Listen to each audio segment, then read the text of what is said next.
Okay, let's unpack this. Welcome back to the deep dive. We take your sources and, well, we try to extract the most important nuggets of knowledge and insight for you. Today, we're embarking on the third and final part of our deep dive into Ruhi Book 2, Arising to Serve. This section is titled Deepening Themes, and it's really foundational for understanding personal spiritual growth and community building. For those of you who've been on this journey with us, you know we've already explored the joy of teaching in part 1 and had some truly uplifting conversations in part 2. If you haven't caught those yet, we definitely recommend revisiting them just to stay fully immersed. Our mission today is really to help you grasp how these profound, intentional conversations can build vibrant communities and uplift individuals. It's all distilled from these rich source materials we're looking at. Yeah, and what's truly fascinating here is how this final section isn't just, a standalone topic. It beautifully weaves together everything we've discussed so far. The core idea of deepening themes is helping individuals cultivate the habit of visiting friends and neighbors and engaging them in conversations about themes of spiritual significance. Right. This practice is seen as absolutely vital for community building, a process that's, steadily gathering momentum in localities worldwide. It's really about consciously nurturing the spiritual fabric of our shared lives. So we're talking about much more than just a quick chat over the fence, though. Oh, absolutely. This sounds like deliberate, meaningful interactions designed to strengthen communal bonds and genuinely uplift individuals. Precisely. Okay, get ready for some profound insights into how conversations can truly matter and, transform a community for the purpose and practice of deepening conversations. So, to begin, let's lay the groundwork. Why are these systematic visits and conversations considered so crucial? What's the fundamental why behind this practice? How does it tackle some of the challenges we see today? Well, if we connect this to the bigger picture, these visits are presented almost as a remedy for the increasing isolation and fragmentation we often witness in society. Isolation. Yeah. They actively fortify the process of building vibrant and harmonious communities. Think of it maybe as cultivating a shared spiritual and social landscape, one conversation at a time. It establishes what the sources call these ties of fellowship. Ties of fellowship, I like that phrase. Yeah, it's about consciously knitting together the fabric of society rather than, letting it unravel under the weight of modern pressures. And this unit in particular, it focuses on developing the specific capabilities for these meaningful, uplifting conversations. Okay. While our last deep dive touched on elevating general interactions, here the scope narrows a bit. It focuses on systematic visits explicitly designed to explore spiritual and social themes. So more structured. Yes, more structured, more intentional.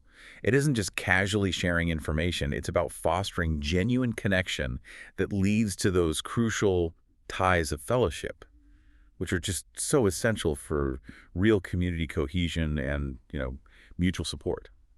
And these conversations aren't just isolated events, are they? You mentioned they support a whole range of community activities.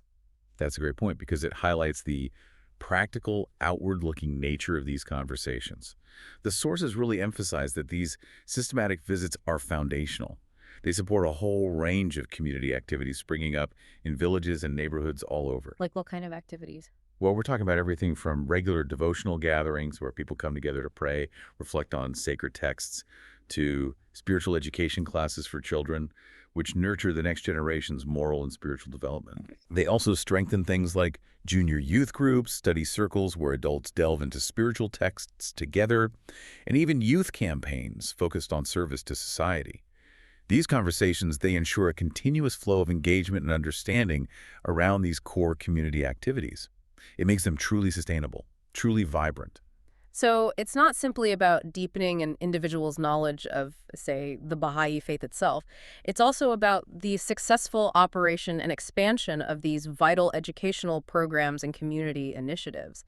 Sounds like a dual purpose. Exactly. It's a dual purpose. These visits are essential for two primary interconnected reasons. Firstly, yes, for propagating knowledge of the faith, helping individuals understand its principles and teachings more deeply and apply them to their lives.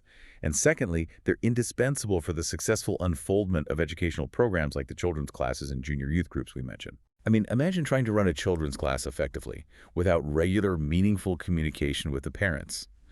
Understanding their hopes, addressing their questions. These visits create that crucial bridge of understanding and collaboration. Makes sense. And furthermore, these conversations serve a really diverse range of purposes. They can involve discussing themes relevant to children's education with parents, ensuring their active support and understanding of what their kids are learning and why. Mm. They also address specific challenges and opportunities with junior youth and youth themselves, helping them navigate those really formative years with a kind of spiritual compass and a sense of purpose. That seems critical. It is. And of course, they are crucial for deepening an individual's knowledge of the faith, helping both new and seasoned community members alike to continually grow in understanding and application. The effect of such visits on the emerging culture of fellowship within a community, well, it really can't be overestimated. It's truly transformative. It builds these bridges of understanding and affection that ultimately lead to collective action. Core themes for deepening knowledge. Now, our sources give us this wonderful, relatable example. It's about Alejandra, a young university student, and the Sanchezes, a respected couple investigating the Baha'i teachings. Their story kind of helps us see these principles in action, doesn't it? It really does. It grounds the concepts. So Alejandra's first conversation with the Sanchezes focuses on the eternal covenant of God. What's the main purpose of this theme? What profound spiritual truth is it aiming to convey right from the outset? Well, the purpose here is really to help individuals deepen their understanding of fundamental spiritual truths, starting with the very nature of God. The Baha'i teachings emphasize God is the creator, the one, incomparable, self-subsisting. But here's the core nugget, maybe the surprising truth for some. His essence is unknowable to the human mind. Unknowable. Yes. The finite simply cannot grasp the infinite. And that's actually presented as a profoundly liberating concept. It removes the burden of trying to fully intellectualize the divine. That makes a lot of sense. The finite can't grasp the infinite. But, okay, if God is truly unknowable in his essence, what does that mean for our personal relationship with the divine? How do we connect if we can't fully comprehend? That's a really powerful question. And the sources make it clear that any representations people make of God, whether as, man in the sky or even just a mere force spread throughout the universe, these are simply products of human imagination. Our words like Heavenly Father or Great Spirit, they're necessary, of course, to refer to the source of our being, to express his names and attributes in human language. But they are totally inadequate to truly describe him. God transcends all human understanding, all limitation. Okay. But, and this is crucial, despite this unknowability, there's an intimate, loving connection. Baha'u'lláh, in his spiritual writings, tells us something beautiful. O Son of Man, I loved thy creation, hence I created thee.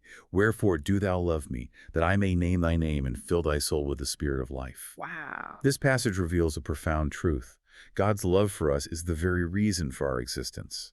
It's described as a protective, sustaining love meant to fill us with the spirit of life. And we're called to be conscious of it, in every moment, whether we're experiencing joy or sorrow. That's beautiful. His love is the reason for our being. And this leads into the concept of a covenant, right? What exactly is this eternal covenant of God? How does it bridge the gap between the unknowable and our human experience? Yes, it's a pivotal concept, and it provides exactly that bridge. A covenant fundamentally means a pact or a sacred promise. Okay. In this context, it signifies God's assurance that he will never abandon humanity. And from time to time, throughout history, he makes his will and purpose known to humanity through what are called his manifestations. Manifestations, that's a significant term. Can you unpack that a bit? Who are these special beings? How do they fit into this covenant? Sure. Manifestations of God are described as special beings who reveal God's word to humanity. They are universal educators. They teach us how to live in accordance with God's will and achieve true happiness. The Baha'i teachings identify a lineage of these divine teachers, figures you'd recognize like Abraham, Krishna, Moses, Zoroaster, Buddha, Christ, Muhammad. And for this age, the Bab and Baha'u'lláh, each appears in different times and places, bringing the same fundamental truths, but adapted to the needs of their specific age. Think of them perhaps like perfect mirrors reflecting the light of the sun. They don't become the sun, but through them we perceive its brilliance. That's a helpful image. So God has always fulfilled his part of this covenant throughout history by sending these manifestations. But what about our part? What's required of us? And how does that connect to the very purpose of our lives? That's the fundamental question for each of us, isn't it? How do I fulfill my part of the covenant? The answer, which you find echoed across all religious scriptures, is essentially by recognizing the manifestation of God for our age and obeying their teachings. Hi.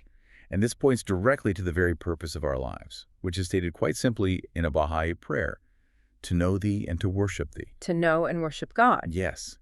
But since we cannot know the unknowable essence of God directly, Right, as you said. we come to know him through his manifestations. Therefore, recognizing them and following their teachings becomes the only way we can truly achieve our life's ultimate purpose. It's framed as a reciprocal relationship built on love and obedience. And the sources also highlight the unique significance of the current age we live in. This makes it all incredibly relevant right now. We are told we're living in a time when the promise made in all the holy books that peace and justice would eventually be established on earth is actually being fulfilled. Bahá'u'lláh proclaims, "This is the day in which God's most excellent favors have been poured out upon men, the day in which his most mighty grace have been infused into all created things. It is incumbent upon all the peoples of bewildered listeners' world to reconcile their differences, and with perfect unity and peace, abide beneath the shadow of the tree of his care and loving kindness." Wow, that's a powerful statement for our times. It really emphasizes the urgency and the bounty of our time, calling all humanity to unity and reconciliation as a direct fulfillment of that eternal covenant. And this really raises an important question for all of us to consider, I think.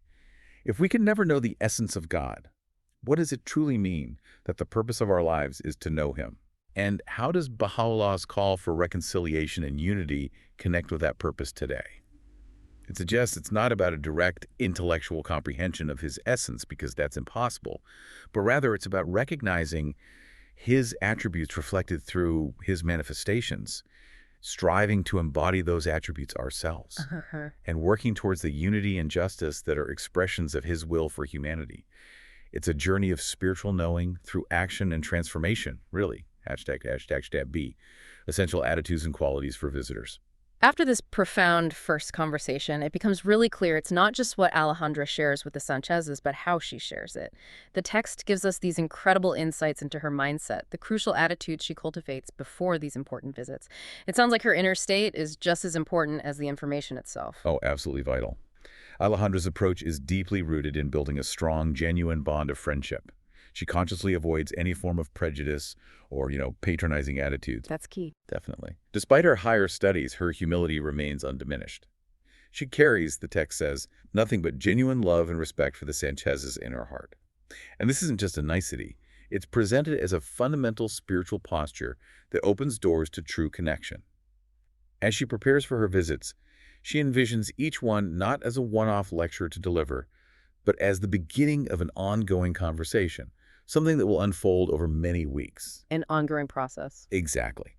She reminds herself to pause, to listen deeply and consciously not be nervous, recognizing that nervousness can easily lead to over-talking and stifle that genuine exchange. Her appropriate sentiments include seeing it as a privilege to share these sacred writings, really looking forward to hearing the Sanchez's own insights, and committing to pausing frequently to study and consult on the quotations together. Together, right, not just presenting. Precisely. Conversely, she actively avoids inappropriate sentiments, like viewing it as merely a job to instruct, or hoping it's a quick task, or believing the content might be too difficult for them, or underestimating the capacity of the older generation. This deliberate cultivation of attitude is really a masterclass in compassionate, effective engagement.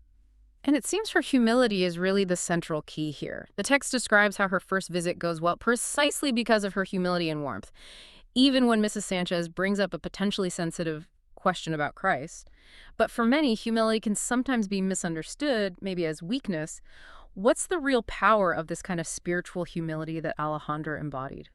That's a crucial distinction to make. Mrs. Sanchez's question, am I forgetting Christ by joining the Baha'i community? Could have easily derailed the conversation if Alejandra met it with defensiveness or, dogmatism. But Alejandra's understanding, coupled with Mr. Sanchez's own insight, he shared that his love for Christ had actually grown with the Baha'i teachings. That allowed her to explain how Baha'u'llah's teachings on the unity of God, the unity of religion, and the unity of humankind actually strengthen love for all manifestations.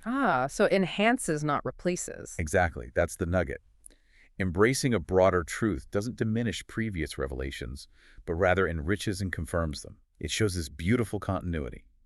And the foundation of all true humility, as the sources emphasize, is humility before God.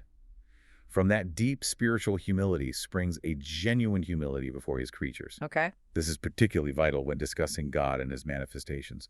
Baha'u'lláh states, "They who are the beloved of God, must evince in their attitude toward the God and in the manner of their celebration of his praise and glory such humility and submissiveness that every atom of the dust beneath their feet may attest the depth of their devotion. Wow, every atom of the dust. That's powerful imagery. It is, isn't it? And there's this powerful analogy used of the earth's humility, how it patiently bears burdens, continually imparts blessings, yet allows itself to be trodden upon.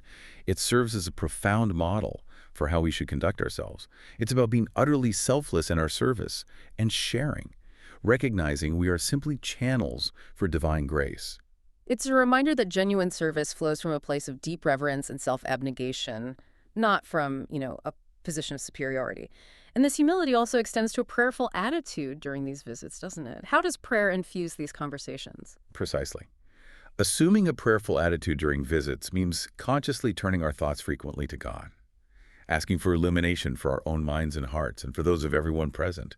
It's a recognition that true understanding, spiritual insight, and genuine connection come from a divine source, not just from our own intellectual effort. The sources offer powerful examples of powerful phrases one might use internally, or even sometimes externally. Things like, illumine our hearts, grant us discerning eyes and attentive ears, or unlock the gates of true understanding and let the light of faith shine resplendent. Beautiful phrases. They are. And they're not just words. They represent conscious internal movements that invite spiritual assistance, making the conversation itself an act of worship. Okay, so after that first successful visit, Alejandra decides the next theme should be the life of Baha'u'lláh himself. What's the purpose of delving into his biography? Why is his life story so central to understanding the faith? Well, the purpose is clearly to deepen knowledge of the central figure of the Baha'i faith, to understand the extraordinary life of the one who brought these teachings to humanity. And here's the key insight, the profound nugget, I think. Baha'u'llah's life story isn't just a historical account. It's presented as a living testament to spiritual power and divine purpose. It demonstrates that true triumph can emerge from the darkest trials, and that suffering can actually be a deliberate act of liberation for humanity. A deliberate act, okay. So, Baha'u'lláh was born in Iran, Persia in 1817. From childhood, he showed extraordinary qualities. Even his parents recognized he seemed destined for greatness. The sources share this remarkable dream his father had. Baha'u'lláh was swimming in a limitless ocean, illuminating it, with countless fish clinging to his hair, but not pulling it out. Wow, what did that mean? It was interpreted to foretell his sovereignty over the world of being, the spiritual turmoil he would stir among people, but also his unfailing divine protection amidst all that tumult. And by the age of 13 or 14, he was already renowned in the king's court for his wisdom. After his father's death, when he was 22, he refused high-ranking worldly positions. He chose instead to champion justice, dedicating himself to helping the oppressed, the sick, the poor. He earned this reputation for unwavering commitment to righteousness, often referred to as the father of the poor. And this path of championing justice, it eventually led him to that terrible prison, the Black Pit, didn't it? This must have been a pivotal, profoundly transformative moment in his life, even amidst such darkness. Absolute pivotal, yes. At 27, Baha'u'lláh accepted the Bab's message, becoming an enthusiastic follower. But the followers of the Bab faced just savage persecution in Persia. A little over 8 years after the Bab's declaration and 2 years after the Bab's martyrdom, Baha'u'lláh was arrested. He was imprisoned in the Black Pit dungeon in Iran. The Black Pit. He endured 4 terrible months in severe hardship. The chains were apparently so heavy he couldn't even lift his head. And it was in this darkest of places, a subterranean dungeon described as having an overwhelming stench. It was there that the Spirit of God filled his soul and revealed to him that he was the promised one of all ages, the one whom God would make manifest. So the revelation came in prison. In the darkest depths. From this dark prison, the Son of Baha'u'lláh rose, illuminating all creation. That's the core of his unique triumph. Revelation springing from the depths of suffering. So his life then became this literal journey of exile and trials, seemingly endless suffering. How did he endure that? And how did he use it? Indeed. After the Black Pit, stripped of all his possessions, he and his family were exiled from Persia to Baghdad. This was in the bitter cold of winter, suffering hundreds of kilometers on snow and ice. Just unimaginable hardship. His fame, however, quickly spread in Baghdad, attracting many followers. But this also brought jealousy, even from his own half-brother, Mirza, causing disunity and great sadness for Baha'u'lláh. In response to this, he actually sought seclusion for 2 years in the mountains of Kurdistan. He lived as the Nameless One, known only as a great saint, until his eldest son, Abdu'l-Bahá, recognized the signs and pleaded with him to return. Okay. Upon his return to Baghdad, he infused new spirit into the Baha'i community. But the fanatical clergy, unable to bear his growing influence, conspired again. This led to his exile to Constantinople, then the seat of the Ottoman Empire. Another exile. Yes, and just before leaving Baghdad in April 1863, for 12 days in a garden on the city's outskirts, Baha'u'lláh proclaimed his world-embracing mission. He revealed his true station. This moment, transforming sadness into boundless joy, is now celebrated globally by Baha'is as the Festival of Rifan. The Festival of Arif. Right. From Constantinople, after just 4 months, he was exiled again, this time to Adrianople. He remained there for 4.5 years, writing powerful tablets to the kings and rulers of the time, calling them to justice and the welfare of their people. His enemies then conceived what they thought was the most cruel punishment: exile to Akka, a notoriously desolate penal colony known as the Most Great Prison.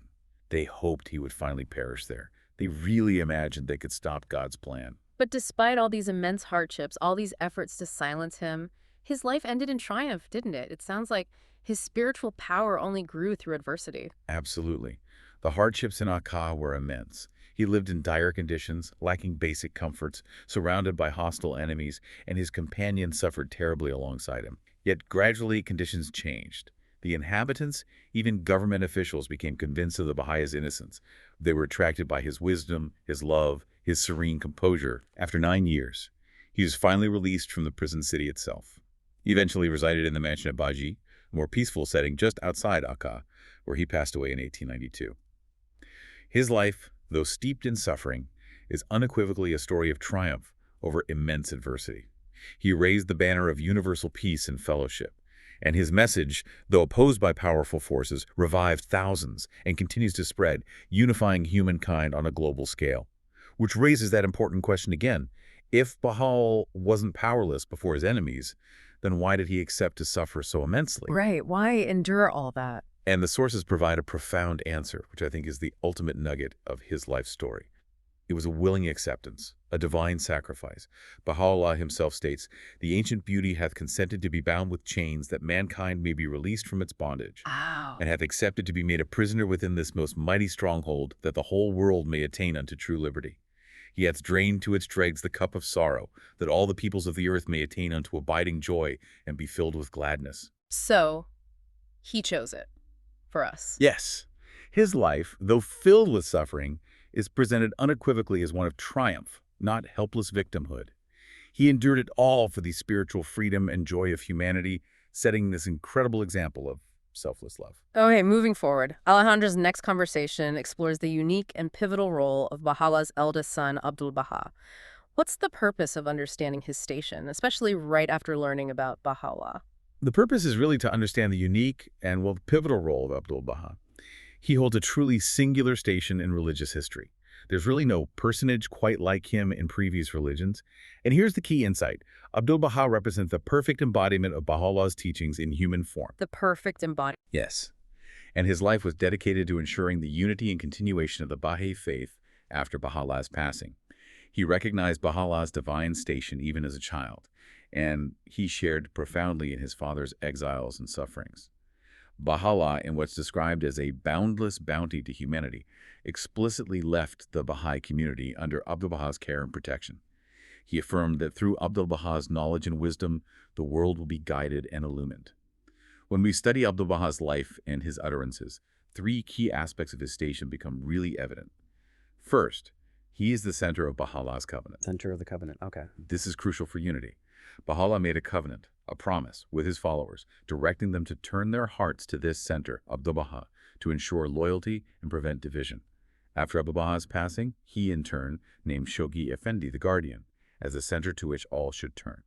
And today, this center is the Universal House of Justice, which was established by Baha'u'llah's explicit command and further guided by Abdu'l-Bahá and the guardian. So a clear line of succession focused on unity. Exactly. The significance is immense. This system, known as the administrative order, is unique. You can think of it as the Baha'i faith's built-in defense mechanism against the kind of divisions that have historically split other religions. That's a major issue historically. It is. It's designed to ensure unity and continuity through a clear, divinely appointed line of authority. This means the Baha'i community is protected from those historical divisions and disintegration that have plagued past religions. So it's a direct lineage of authority designed to preserve unity and ensure the teachings remain pure. And I imagine this also extends to interpreting the vastness of Baha'u'llah's writings without causing schisms. Precisely. That's the second key aspect. Abdu'l-Bahá is the unerring interpreter of Baha'u'llah's words. Baha'u'llah's revelation is so vast, its meaning so profound, that an inspired, authoritative interpreter was deemed necessary to prevent differing opinions from tearing the community apart. Abdu'l-Bahá, and later Shoghi Effendi, served this crucial role. With the Guardian, the task of authoritative interpretation was considered complete for this dispensation. The significance here is profound. It directly prevents the historical divisions caused by differing interpretations of Scripture, thereby ensuring the unity of the faith.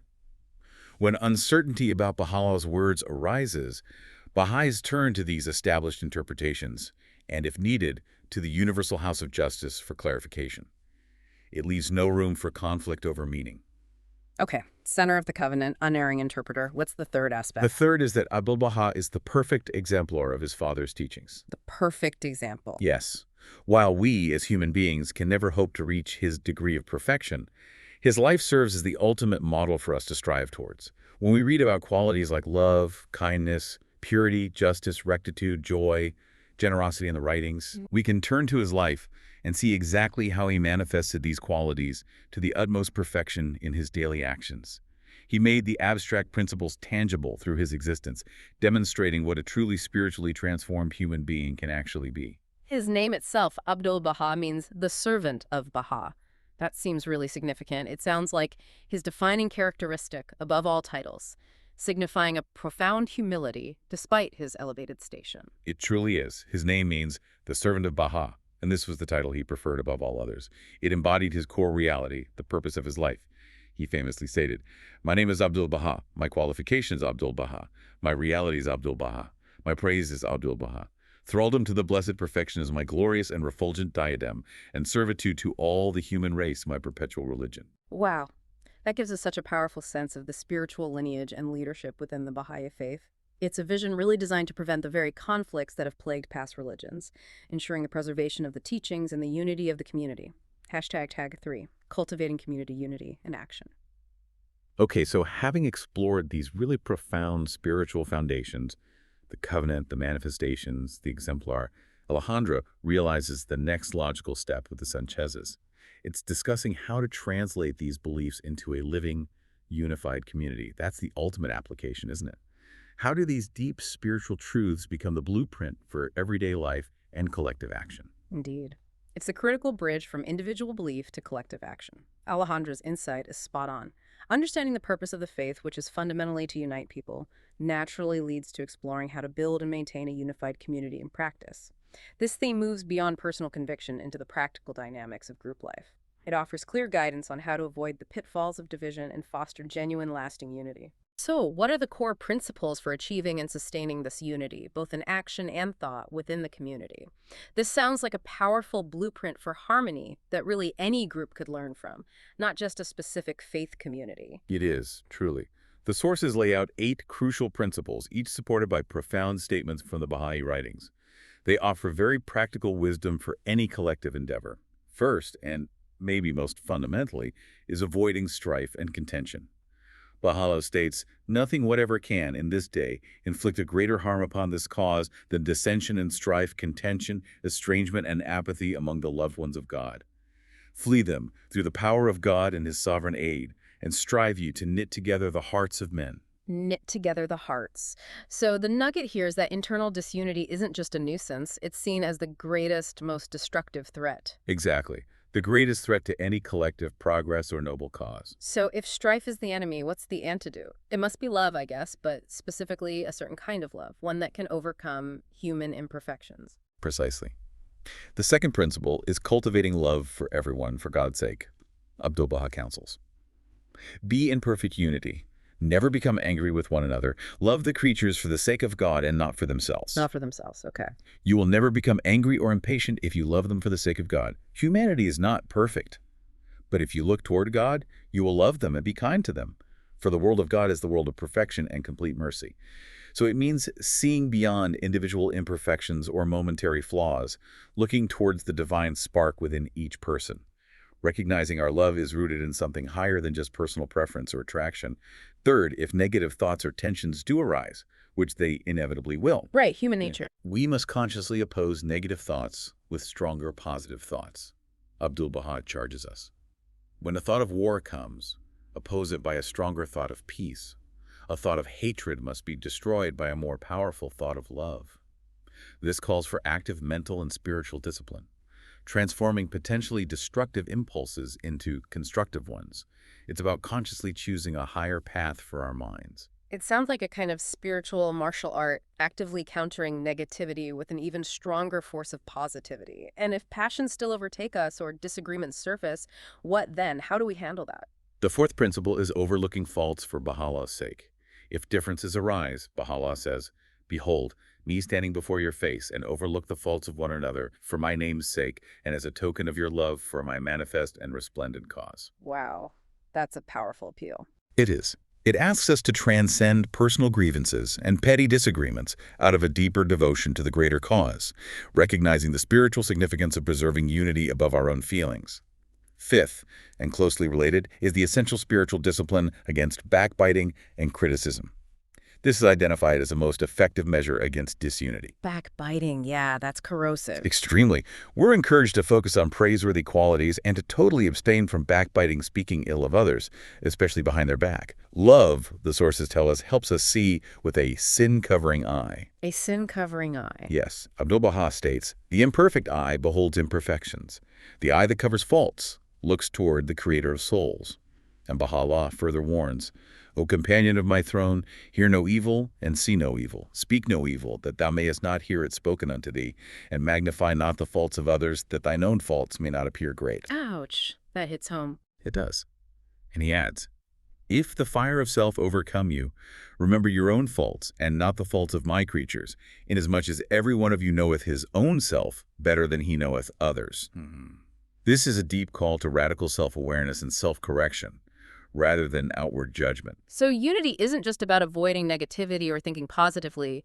It has to translate into concrete action, right? It's about moving from internal states to external impact. Absolutely. That's the sixth principle. Unity in action, not just words. True unity means our love is translated into tangible service, and our activities are governed by cooperation and mutual aid. Abdu'l-Bahá urges us to rest not, even for an instant. Labor with heart and soul that thou mayest render devoted service to but one amongst the friends and bring happiness and joy to but one luminous heart. Just one. Even that matters. Exactly. He emphasizes, the supreme need of humanity is cooperation and reciprocity. The stronger the ties of fellowship and solidarity amongst men, the greater will be the power of constructiveness and accomplishment. The nugget here is that true love isn't just a feeling, it's a force that propels us into selfless service for others. Seventh, a frank and loving consultation is identified as the most important key to successful community action and collective decision-making. Consultation. That sounds vital. It is. Consultation merges diverse views, leading to unity of thought and effective plans. But it's not just a brainstorming session. Abdu'l-Bahá lists prerequisites for consultation, including purity of motive, radiance of spirit, detachment from all else save God, humility and lowliness, patience and long-suffering, and servitude. It's a spiritually disciplined process for collective decision-making, where the goal is to find truth together, not for one person to win an argument. Finding truth together. Okay. And finally, the eighth principle is that unity of action multiplies power. This doesn't mean everyone does the exact same thing, but rather that diverse talents and efforts are coordinated and used to their fullest. This multiplies collective power far beyond what individuals could achieve alone. Even small numbers, when truly unified, can achieve what large, uncoordinated organizations cannot. Abdu'l-Bahá states, "Whensoever holy souls shall arise with such qualities of the Spirit and march in unison rank on rank, every one of those souls will be even as 1,000, and the surging waves of that mighty ocean will be even as the battalions of the concourse on high." Wow, even as 1,000. That sounds like a powerful, deeply thought-out blueprint for building communities that are truly resilient, effective, and capable of profound impact. It's about transforming interpersonal dynamics into a powerful collective force, something far beyond mere individual effort. It really is a vision for how society can truly function. It truly is. a challenging but inspiring vision. Okay. It's one thing to talk about these profound spiritual principles in theory, but how do they actually come to life in the community, especially when it comes to the next generation? That's what I'm really eager to explore next, because it's not just about adults deepening their understanding. It's about inspiring and nurturing young people right from a foundational age to become active community builders. Precisely. And that brings us to the next theme. The purpose of this theme, as Alejandra discusses it, is specifically to motivate youth, to help them develop their innate capacities for selfless service and contribute meaningfully to societal transformation.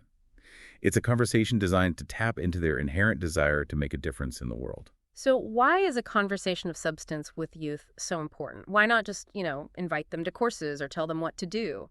Because simply inviting them to courses or giving them instructions often isn't enough. The nugget here is that engaging in a deep conversation helps youth realize their inherent desire to serve and contribute to a better world. Ah, tapping into something already there. Exactly. It's about igniting that spark within them.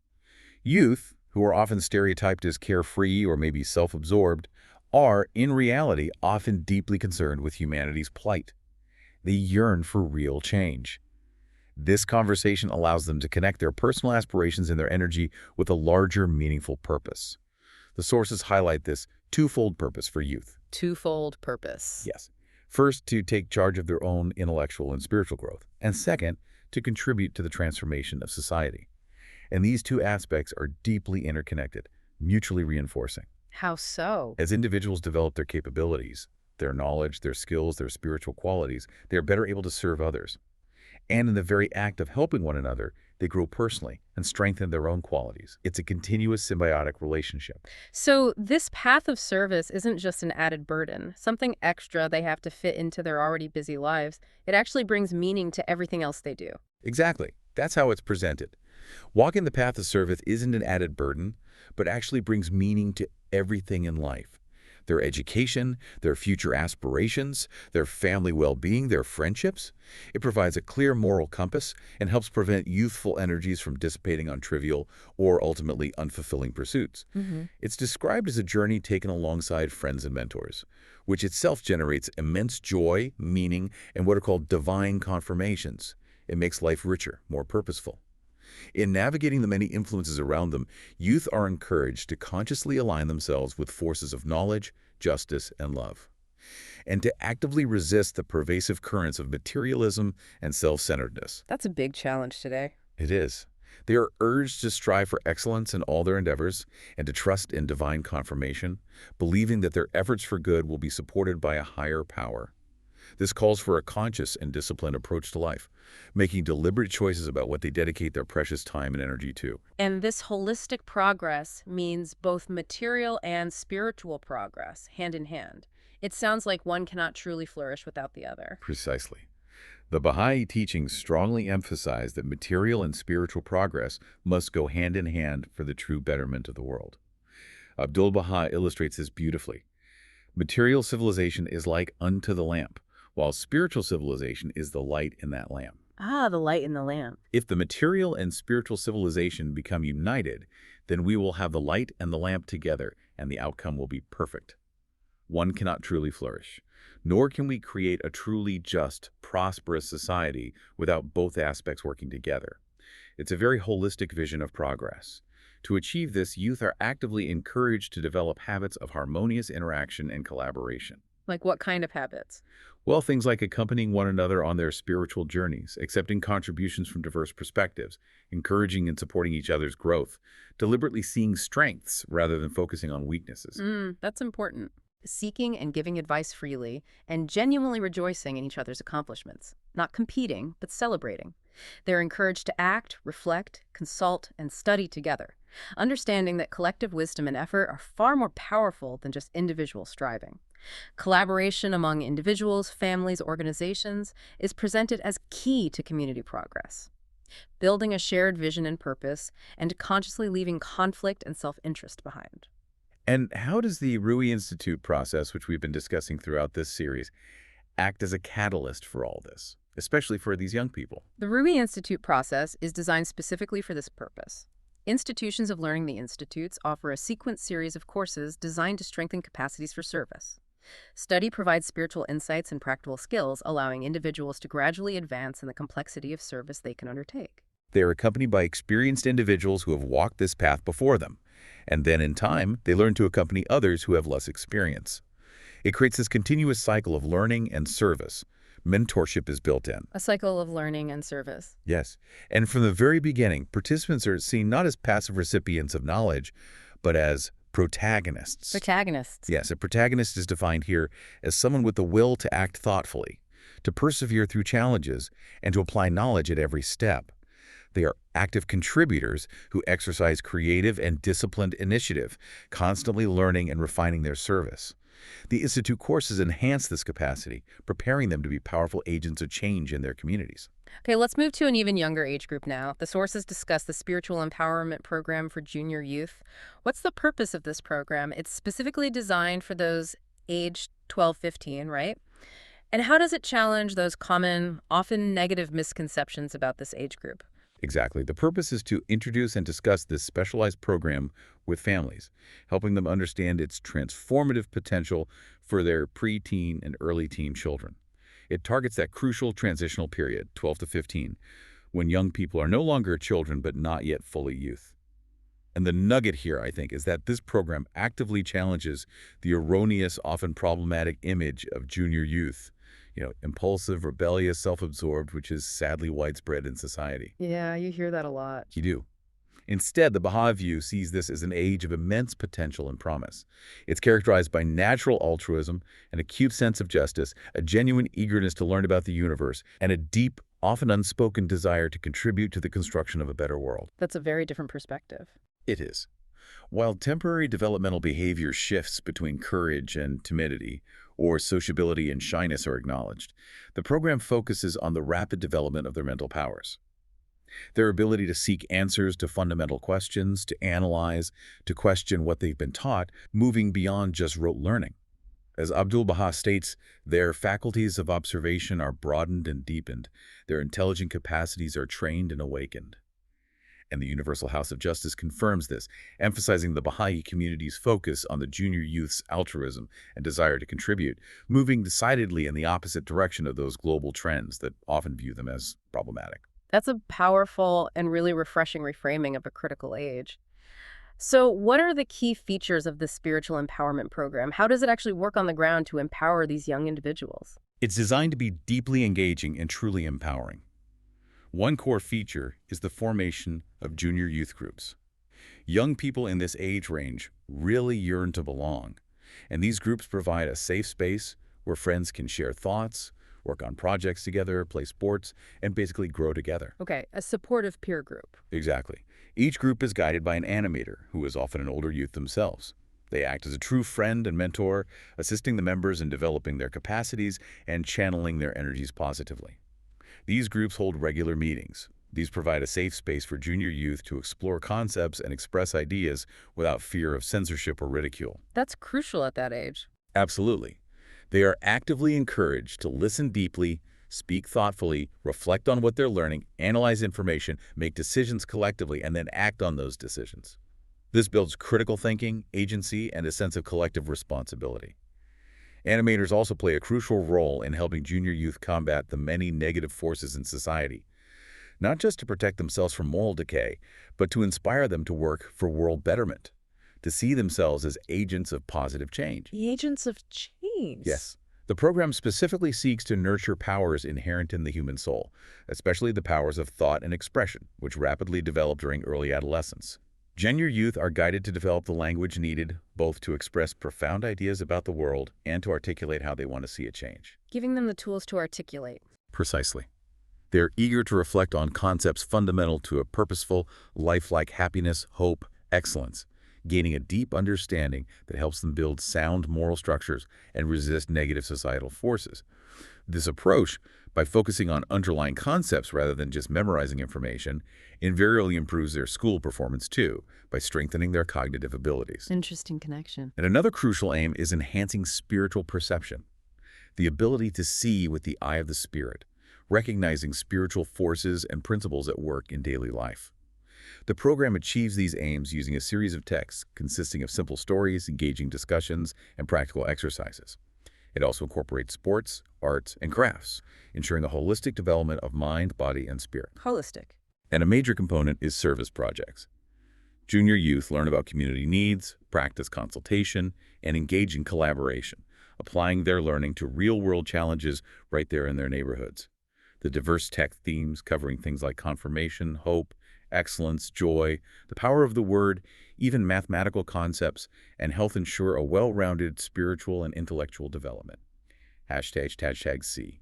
Educational ideas for children's classes. Okay, now let's look at the youngest age group, children. How do these deepening conversations engage parents? How do they help parents understand the profound principles behind the spiritual education offered for their children? Well, the core philosophy here is rooted in a really profound statement from Bahá'u'lláh that shifts our entire perspective on education. It says, regard man as a mine rich in gems of inestimable value. Education can, alone, cause it to reveal its treasures and enable mankind to benefit therefrom. A mine rich in gems. That's beautiful. It is, isn't it? And that's the foundation, the ultimate nugget.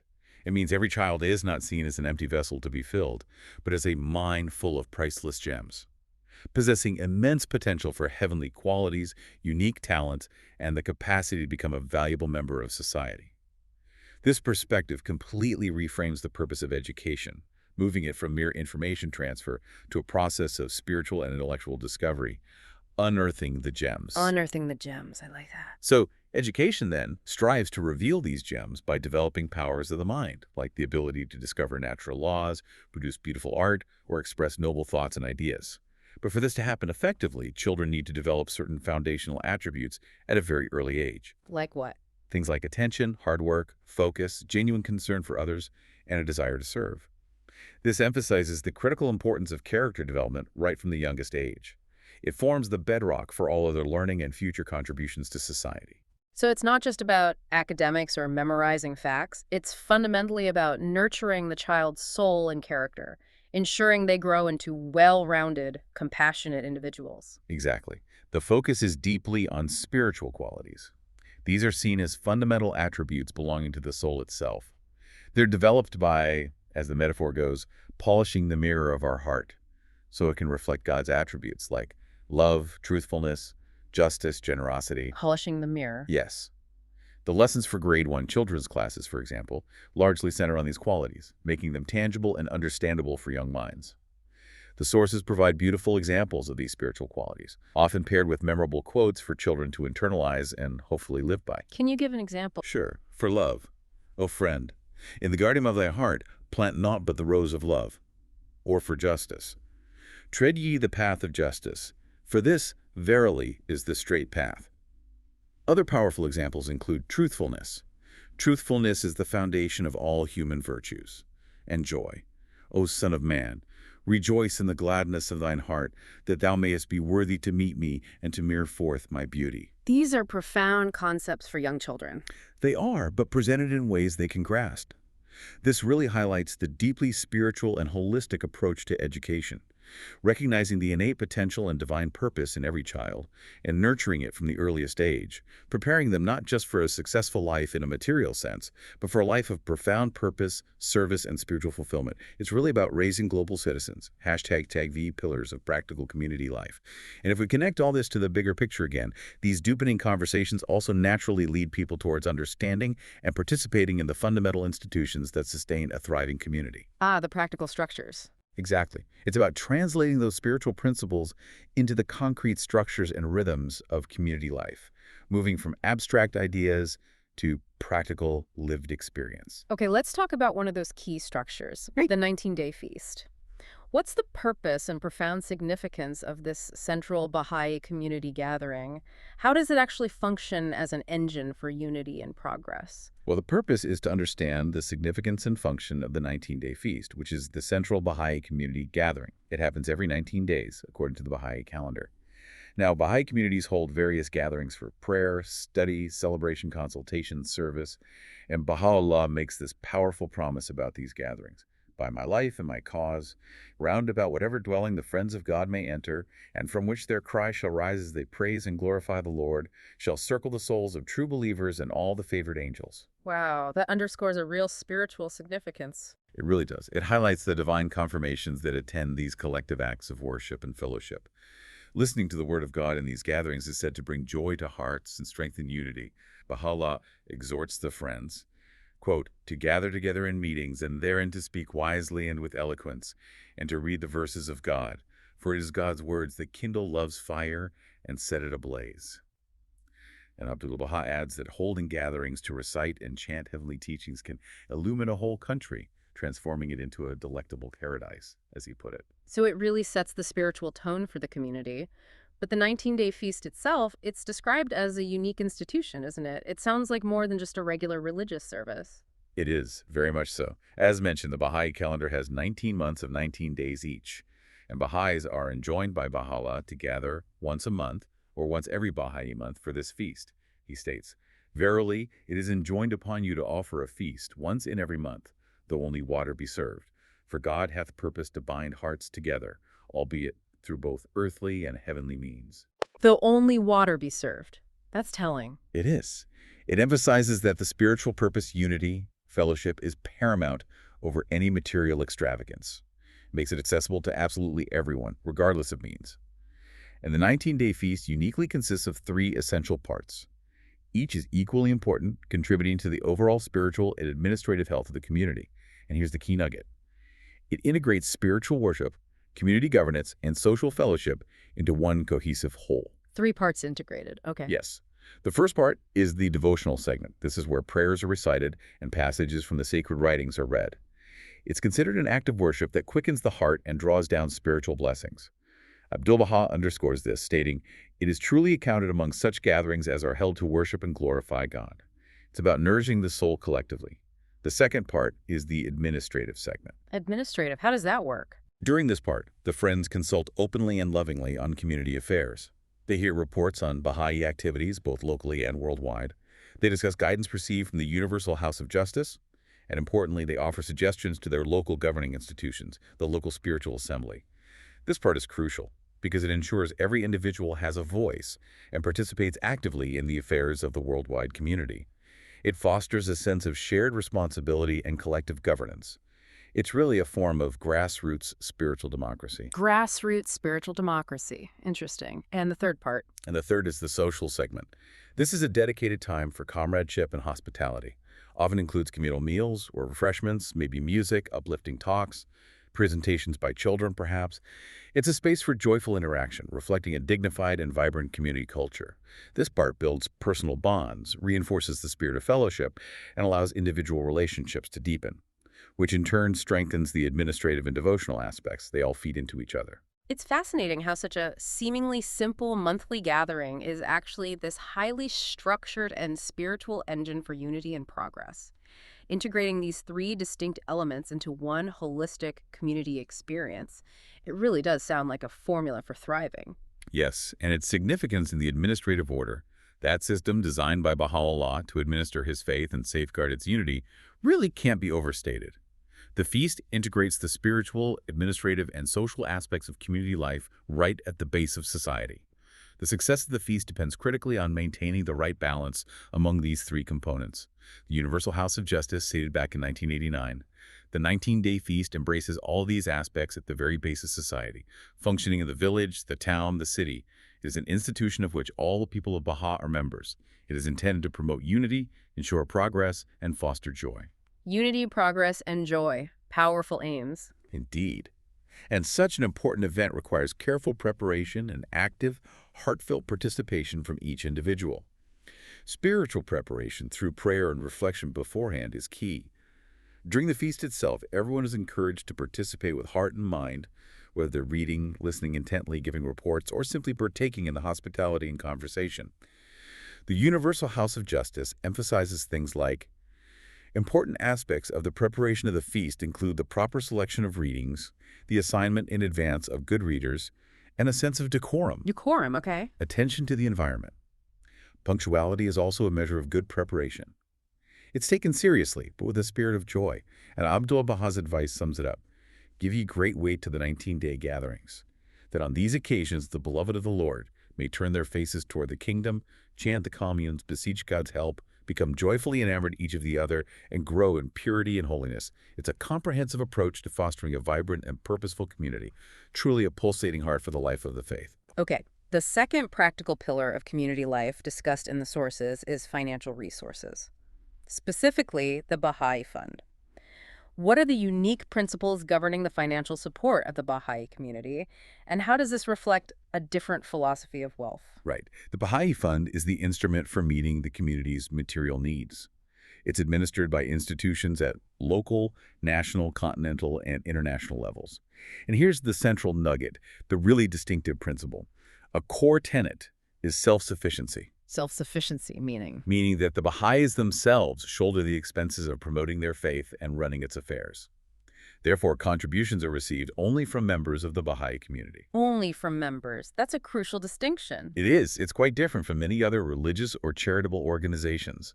It emphasizes personal responsibility and internal strength.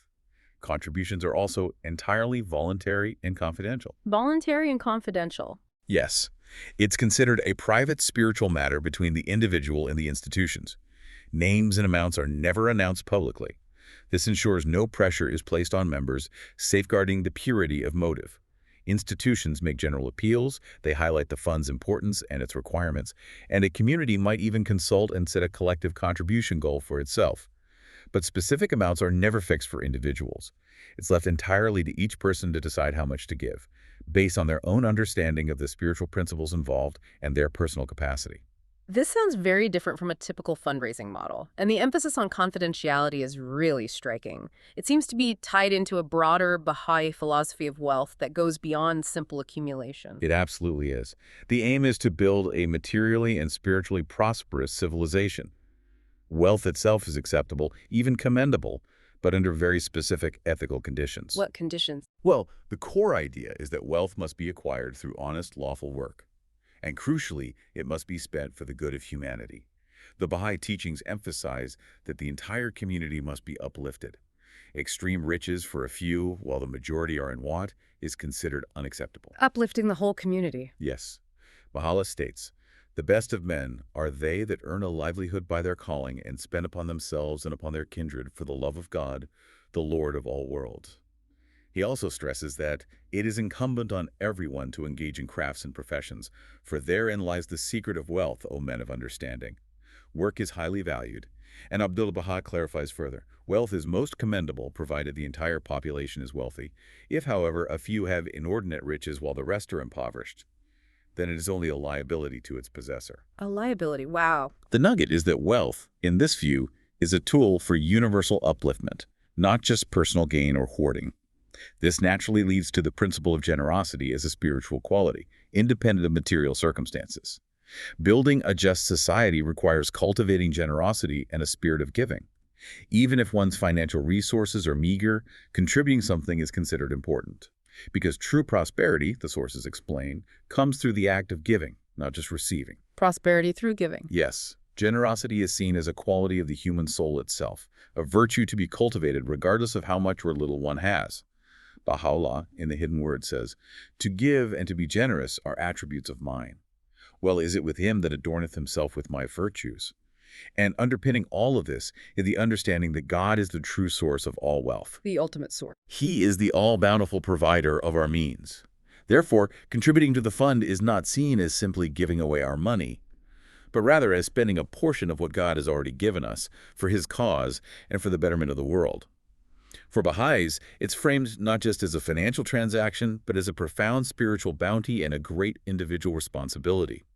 Shoghi Effendi encapsulates this beautifully, saying, "We must be like the fountain or spring that is continually emptying itself of all that it has and is continually being refilled from an invisible source." What a great image. To be continually giving out for the good of our fellows, undeterred by fear of poverty and reliant on the unfailing bounty of the source of all wealth and all good, this is the secret of right living.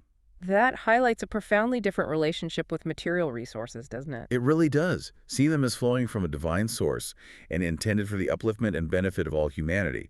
It fosters a culture of generosity and shared responsibility. ###66, synthesis and future path. So after exploring all these diverse yet interconnected themes, the covenant, the manifestations, unity, youth, education, the feast, the fund, wow, what does this all mean when we bring them together? It's a vast landscape of ideas, but what are the core takeaways from this final part of Book 2? Well, this unit, Deepening Themes, profoundly illustrates that meaningful conversations are truly the very lifeblood of community building. Yeah. And here's the ultimate nugget, I think. These conversations hinge not only on a growing knowledge of spiritual subjects, but crucially on cultivating specific spiritual qualities, attitudes, and practical skills. Knowledge and qualities. Exactly. It's a holistic approach to personal and collective transformation. It shows us how to build a new kind of society, really, one interaction at a time. To recap briefly, we've seen how the systematic visits described in these sources are designed to forge those ties of spiritual kinship that are foundational to a thriving community culture. We've delved into themes covering the absolute core of the Baha'i faith, the eternal covenant of God, understanding the unknowable essence of the divine through his manifestations.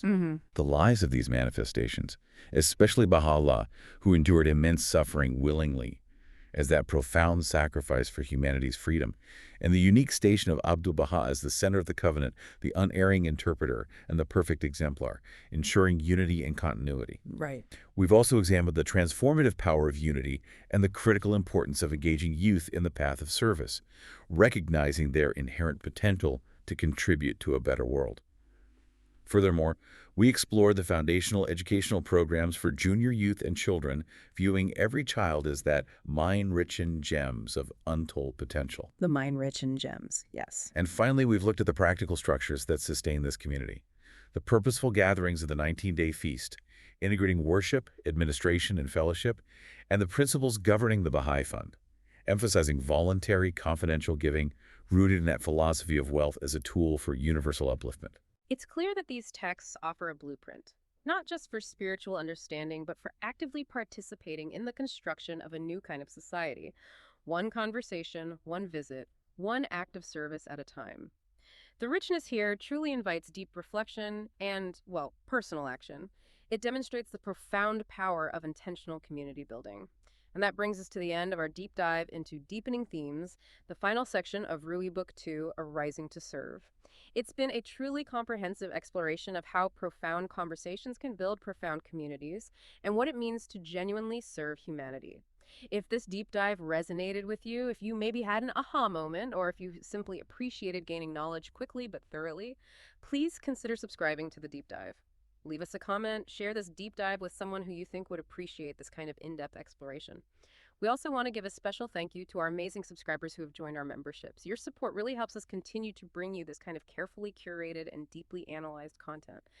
And joining a membership can give you access to early or exclusive deep dives. And looking ahead, our journey with these Ruhi book studies continues. Next week, we'll be moving on to Ruhi Book 3. That one focuses entirely on teaching children's classes, diving deep into the profound Baha'i approach to educating the youngest generation. So, building on what we touched on today. Looking forward to that. Me too. So, as you go about your day, maybe consider this. How are the seemingly small, intimate conversations you have today shaping the culture and future of your own community, and ultimately, the world around you? What tiny seeds of connection are you planting?